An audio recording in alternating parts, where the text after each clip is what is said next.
नमस्कार, जोहार। झारखंड के इस बुलेटिन में आपका बहुत स्वागत है। मैं हूं आपके साथ विभा उपाध्याय। खबर धनबाद के गोविंदपुर से, जहां हॉरर किलिंग का मामला सामने आया है। यहां बेटी के लव मैरिज से नाराज एक व्यक्ति ने उसकी गला रेतकर हत्या कर दी और फरार हो गया। गोविंदपुर थाना क्षेत्र के नवाटांड की यह घटना है। खास बात यह कि मां के सामने ही पिता ने बेटी की हत्या कर दी। वारदात की जानकारी मिलने के बाद पुलिस मौके पर पहुंची और बेहोश मां को इलाज के लिए अस्पताल में भर्ती कराया गया है। हत्यारे पिता का नाम राजकुमार साव है, जो झरिया का रहने वाला है।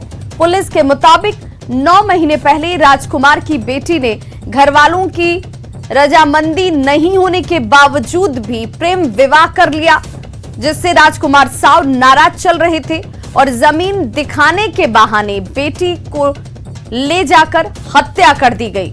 पुलिस हत्यारे पिता की गिरफ्तारी के लिए छापेमारी अभियान चला रही है। सहयोगी संजय गुप्ता हमारे साथ इस वक्त ज्यादा जानकारी के साथ फोन लाइन पर जुड़ गए हैं धनबाद से। संजय, फिलहाल गिरफ्तारी के लिए क्या कुछ कोशिशें की जा रही हैं और नाराजगी आखिर इतनी क्यों कि बेटी को ही मौत के घाट उतार दिया? कहीं ना कहीं शिक्षा का कमी और लोगों में जो गुस्सा है उसका ये नतीजा है कि अपनी ही बेटी को जो भी गर्भवती थी, जैसा कि लोग बता रहे हैं, इसके बावजूद भी इस बेटी की निर्मम हत्या कर दी गई, गला रेतकर, जो पिता के लिए कहीं ना कहीं एक कलयुगी पिता का संबोधन बन रही है। सबसे बड़ी बात है कि बहला पुतला का जिस बेटी से वो 9 महीने से नाराज था, कुछ गुस्से को अपने मन पे रखा था, जाहिर नहीं होने दिया और माँ के सामने ही बेटी के गला रेतकर हत्या कर दिया और फरार हो गया। फिलहाल जो पुलिस है हत्यारे पिता की तलाश के लिए छापेमारी लगातार जारी रखी है, लेकिन अभी तक कोई सफलता नहीं मिल पाई है। लेकिन पुलिस का दावा है कि जल्द ही हत्यारे पिता को गिरफ्तार किया जाएगा। फिलहाल जो उनकी मां है वो बेहोशी की हालत में है, क्योंकि मां की ममता के सामने अगर बेटी की हत्या होती है तो कहीं ना कहीं उनका दिल टूटता है और यही वजह है कि वो अस्पताल में है। फिलहाल वो उनकी स्थिति सामान्य है, लेकिन उनके लिए सबसे बड़ी दुख की बात है कि उनकी बेटी की अब जान चली गई है, जो कि वो गर्भवती थी। चलिए, बहुत बहुत शुक्रिया संजय इस तमाम जानकारी के लिए। बोकारो से बड़ी खबर, जहां ट्रक ने स्कूटी को टक्कर मार दी और इस हादसे में 2 लोगों की मौके पर ही दर्दनाक मौत हो गई। बोकारो के बारी कोऑपरेटिव मोड़ पर NH-24 4 लेन पर यह जबरदस्त हादसा हुआ।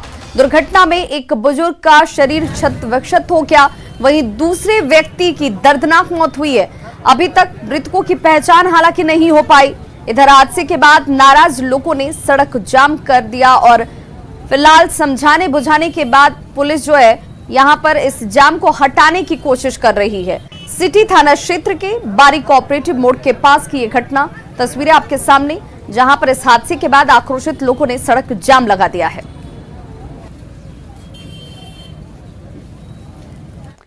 गुमला में लव जिहाद का मामला सामने आया। डुमरी इलाके की महिला ने इसे लेकर एसपी को आवेदन देकर न्याय की गुहार लगाई है। महिला का आरोप है कि 8 साल पहले प्रेम जाल में फंसाकर सद्दाम हुसैन ने पहले उससे जबरदस्ती शारीरिक संबंध बनाए, फिर मांग में सिंदूर भरकर उसे अपने घर ले गया, जहां उसने मुस्लिम रीति रिवाज से निकाह भी की। शादी के बाद सद्दाम ने उसका नाम भी बदल दिया और आसमा बीबी रख दिया। इन 8 सालों में उसके 2 बच्चे भी हुए, लेकिन अब सद्दाम उसके साथ मारपीट कर रहा है, साथ ही जान से मारने की धमकी दी जा रही है। सद्दाम हुसैन पुलिस विभाग में अनुकंपा पर पदस्थापित है। मेरा पति सद्दाम हुसैन, गांव जयरागी, थाना डुमरी। मैं उसके साथ 8 साल से साथ में रह रही हूँ। हम लोग अपना मन मर्जी से शादी किए थे।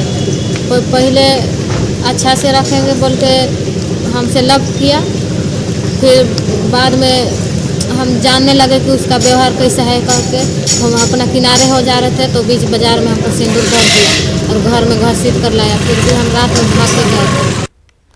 और सहयोगी रुपेश हमारे साथ इस वक्त ज्यादा जानकारी के साथ फोन लाइन पर जुड़ गए हैं। रुपेश, इस वक्त इस शख्स के खिलाफ महिला के मामला दर्ज कराने को लेकर किस तरह की कार्रवाई हो रही है?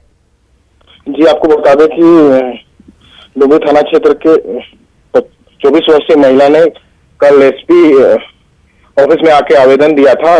उसने लव जिहाद को लेकर के मामला दर्ज करने की बात कही थी, लेकिन उस टाइम में एसपी ऑफिस में नहीं थे। जी, अब तक कोई मामला दर्ज हुआ है या नहीं हुआ? अभी तक इस संबंध में कोई मामला दर्ज नहीं हुआ है। पीड़िता ने कल एसपी ऑफिस में आवेदन आके दिया था। जी, आवेदन देने के बाद किसी तरह का कोई आश्वासन? उस टाइम में जिले के एसपी ऑफिस में मौजूद नहीं थे, इस कारण कोई आश्वासन नहीं दिया गया है। जैसे ही एसपी से बात होगी और वो कार्रवाई करेंगे जी। रुपेश, जिसके ऊपर ये पूरा आरोप लग रहा है, क्या वो सद्दाम हुसैन मीडिया के सामने आया, उसने अपनी तरफ से कोई सफाई रखी है? जिस इस मामले में अभी तक वो सद्दाम हुसैन मीडिया के सामने नहीं आया है। वो खुद पुलिस का जवान भी है और वो इस मामले से बच फिर रहा है अभी तक जी।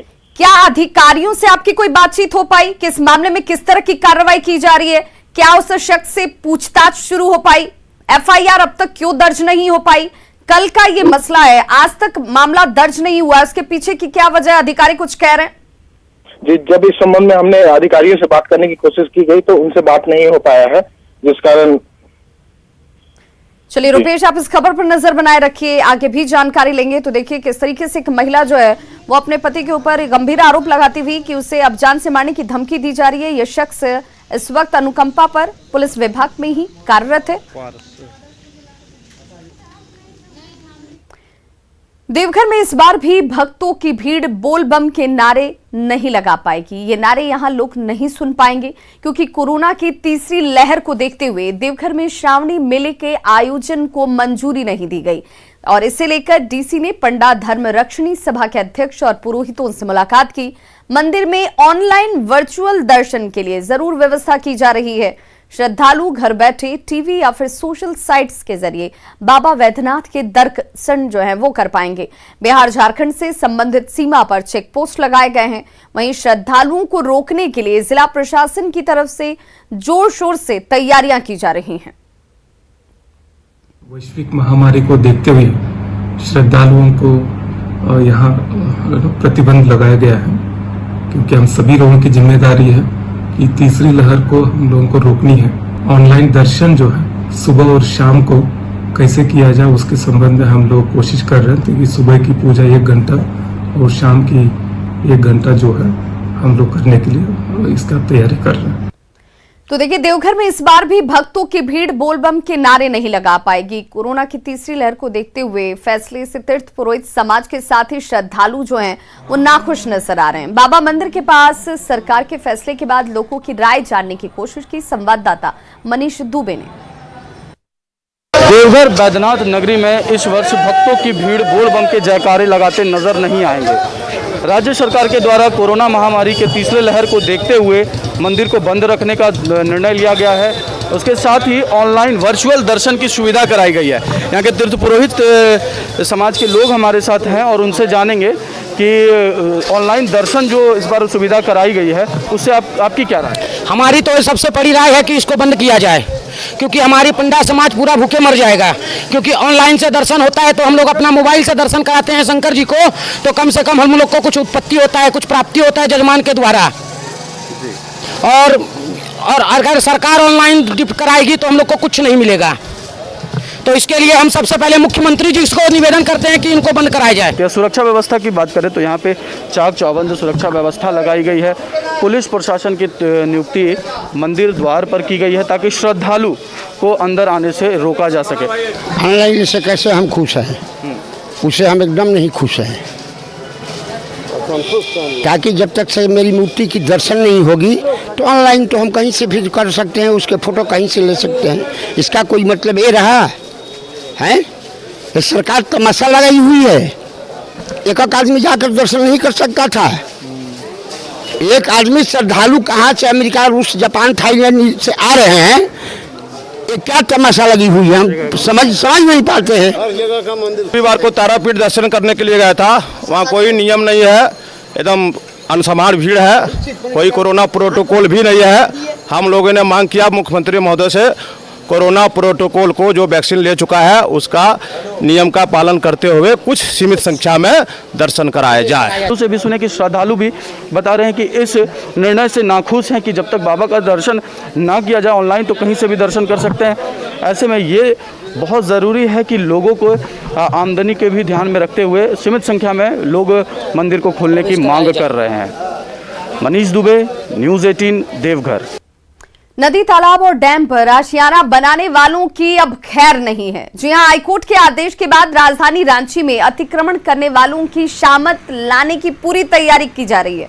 नदी से 15 मीटर की दूरी तक आने वाले सारे भवन जो हैं वो अवैध हैं, उन्हें अवैध माना जाएगा। लेकिन हरमू नदी के पास अतिक्रमण कर टावर और कई मकान बना दिए गए हैं, जिसकी तस्वीरें भी आप देख पाएंगे। इन इमारतों को चिन्हित कर अब उसकी सूची बनाने के बाद तोड़फोड़ की कार्रवाई अब शुरू की जाने वाली है। हीनू के पास, हरमू नदी के पास हूँ और तस्वीरों में आप देख सकते हैं कि हरमू नदी के ठीक बाईं ओर यह वोडाफोन का ऑफिस है और वोडाफोन का जो बाउंड्री है यानी इसकी जो चारदीवारी है वो हरमू नदी के किनारे ही है। यानी कि जो रांची हाईकोर्ट का जो आदेश था कि जो अतिक्रमण है यानी रांची शहर के अंदर जितना भी अतिक्रमण है उसको हटाया जाए।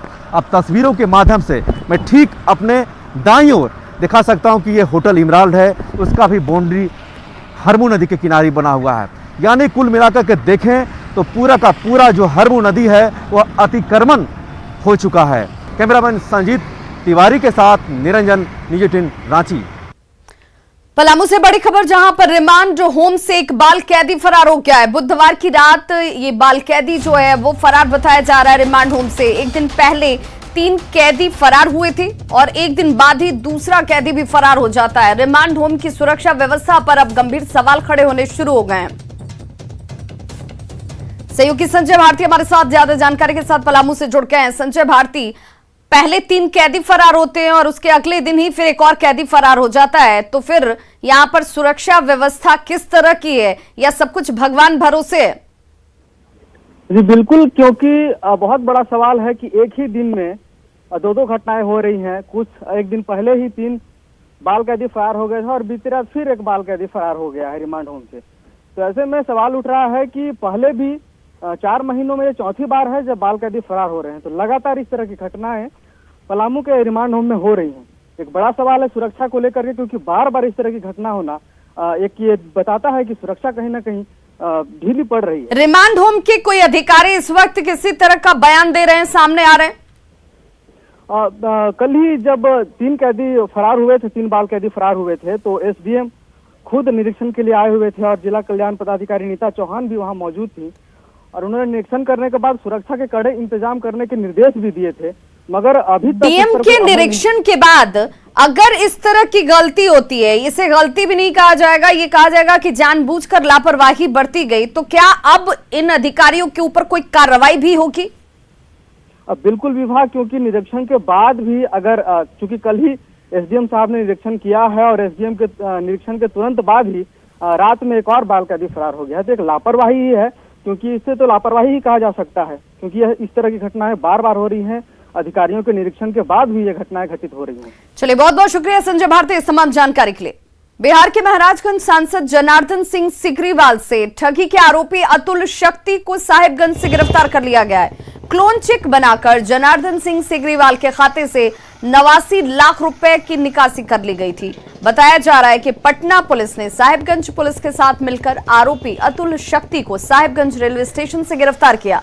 अतुल शक्ति कोलकाता में काम करता है और आज ट्रेन से साहिबगंज आया हुआ था, लेकिन गुप्त सूचना पर पुलिस ने रेलवे स्टेशन पर ही इसे धर दबोचा। पुलिस फिलहाल इस मामले में कुछ भी बोलने से बच रही है। गुप्त सूचना के आधार पर पुलिस ने 3 उग्रवादियों को गिरफ्तार कर लिया है। ये सभी उग्रवादी पीएलएफआई सुप्रीमो के इशारे पर इलाके में संगठन को मजबूती देने को लेकर लेवी वसूलने और दहशत फैलाने की योजना बना रहे थे, जिससे पुलिस ने नाकाम कर दिया। इनके पास से 2 पिस्टल, 2 कट्टा, जिंदा कारतूस के अलावा 2 बाइक और 3 मोबाइल बरामद की गई है। इलीगल ट्रेडिंग में जो लोग थे दिनेश गोप, अमित गोप और विक्रम गोप की अरेस्टिंग की गई है।